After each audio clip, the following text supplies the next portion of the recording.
Olá, eu sou Isadora Maestá e o tema do nosso resumo é o papel dos inibidores de checkpoint e das células CAR-T na imunoterapia contra o câncer. Os autores são eu, a Eliane Rocha e a professora Fabiana Borges. Então, o que seria o câncer?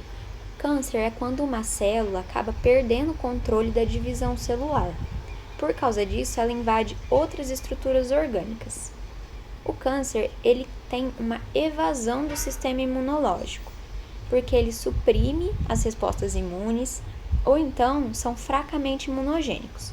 Por causa dessa evasão, as respostas imunes frequentemente falham e é aí que entra a imunoterapia.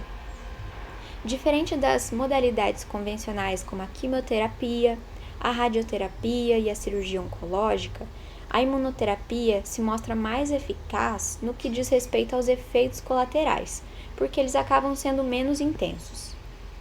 Então, o objetivo da imunoterapia é ampliar essa resposta imunológica do paciente, mas sem desencadear uma resposta autoimune exagerada. Por quê, né? A imunidade nos pacientes com câncer, ela não tem um desempenho ideal, por causa de respostas reguladoras. E o que seria isso? Essas respostas, elas funcionam como um freio, para não deixar o sistema imunológico agir de forma exagerada, porque se deixar ele agir de forma exagerada, pode acabar o nosso corpo se voltando contra ele próprio, ou seja, gerar uma doença autoimune. E a imunoterapia, ela funciona ou direcionando a resposta imune mais especificamente para tumores, ou então retirando esse freio que eu falei para vocês. Então, ela retira esse freio para deixar a resposta imune agir de forma mais forte, por mais tempo. Só que é claro que pode gerar alguns problemas, né? Como a doença autoimune. Os principais métodos são os inibidores de checkpoint e a terapia com células CAR-T.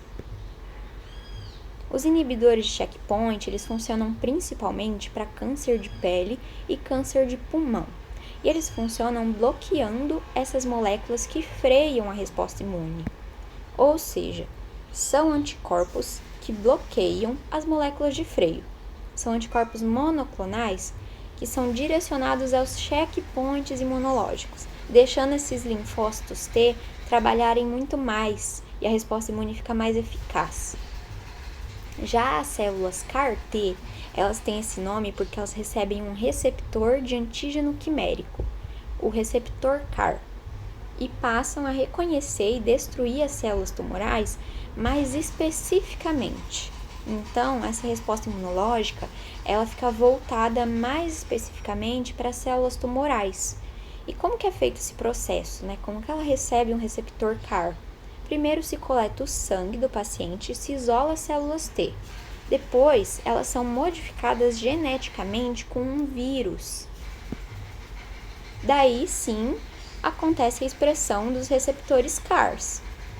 Essa terapia, ela funciona principalmente para o tratamento de neoplasias hematológicas, como a leucemia linfoblástica aguda.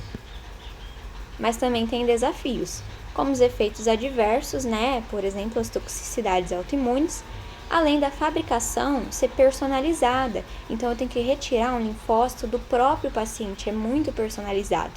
Acaba tendo um custo mais elevado. Além disso, exige a imunossupressão do paciente antes da aplicação, que acaba sendo um pouco perigoso. Então, os avanços, né, que tem muitos estudos que continuam sendo desenvolvidos para que se torne mais acessível e mais amplamente aplicado.